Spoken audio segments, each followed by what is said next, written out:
السلام عليكم ورحمة الله وبركاته. النهاردة هنتكلم على رؤية الصراصير في المنام.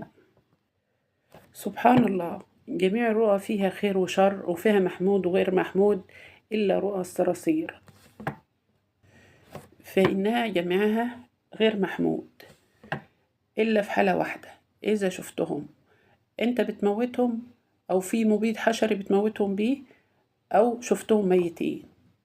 دي الحالة الوحيدة اللي بيكون الرؤية فيها محمودة. اسمعوا الفيديو للآخر وفي حاجات مهمة هتستفيدوا منها إن شاء الله.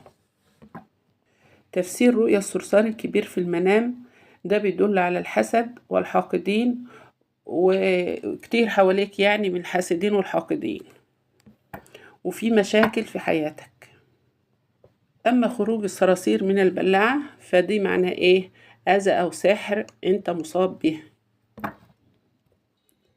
أما رؤية الصراصير داخل البيت فده بيدل على إن في ناس قريبة منك وبتدخل بيتك وبتحسدك وبتتمنى لك الأذية، وبتدل برضو على العين والحسد.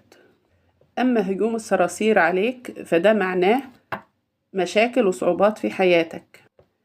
أما خروج الصراصير من الحائط فده معناه في ناس بتتربص بيك وبتحسدك، فخد حذرك. وعلى حسب عدد الصراصير اللي طلع من الحيطة ده فهم دولت عدد أعدائك. أما الخوف من الصراصير في المنام فده بيدل على عدم قدرتك على مواجهة مشاكلك وحلها. أما لو المريض شاف الصراصير فده بيدل على إيه؟ بيدل على إنه ممكن يكون محسود أو عنده عين، وممكن يكون مرضه ده بسبب سحر، فعليه باتباع الرقية والأذكار وسماع القرآن. وبرضه لو المريض شاف الصراصير بتخرج من البلوعة فده معناه إيه؟ ده معناه برضه إن هو مصاب بسحر، فعليه باتباع رقية واتباع الأذكار والصباح والمساء.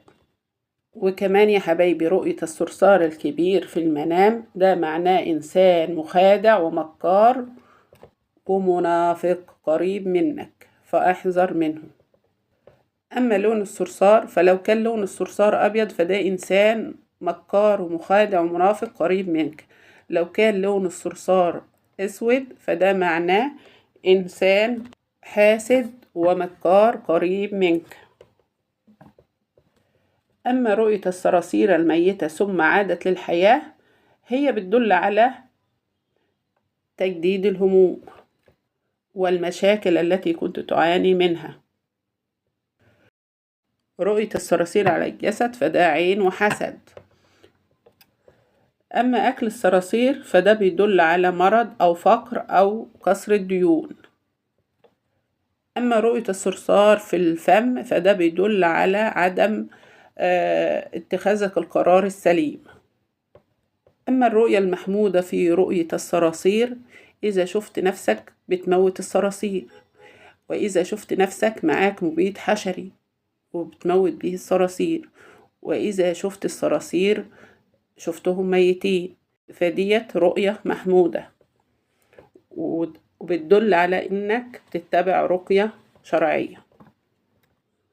ونصيحة يا حبايبي ليا ولكم والكل اللي يشوف الصراصير في المنام يقرأ سورة البقرة كويس كل يوم، ويتبع أذكار الصباح والمساء ويعملها ورد يومي. وما تنسوش يا حبايبي الاشتراك واللايك والشير ليصلكم كل جديد. السلام عليكم ورحمة الله وبركاته.